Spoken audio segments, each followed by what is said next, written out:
Þetta er verkefni 3 í Excel 03 velta, þetta er síða 1. Ég er búin að gefa síðunum heiti og lita síðuflipana og ég er búin að setja haus og fót og miðja á síðu og svo framvegis.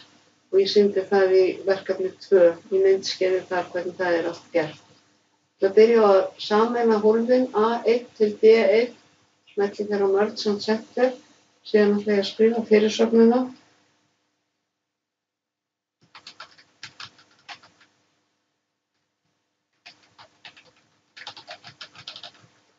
Og í staðinn fyrir að halda áfram að skrifa, þá ætla ég að setja skilyrðislaus línuskipti.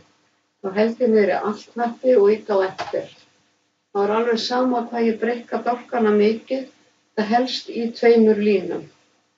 Svo skrifa ég í október.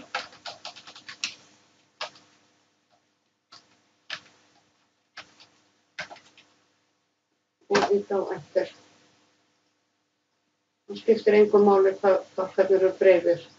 En ef maður setur bara rapptext, þá má ekki breikka þá það mikið að textin komist fyrir. Ég ætla að setja þúsundapunkt á þessi hólf, ekki á ártölu. Ég fer hérna í number og haka hér við use 1000 separator. Og ég ætla að setja inndrátt frá vinstri á A-tál. Setja ég hér, einu sinni hér. Það er engin áhrif á efstu línuna. Og inndrátt frá hægri 1 á B, C og D-tál. Það er hérna í alignment. Til right, indent og 1 og OK. Ég ætla að vista.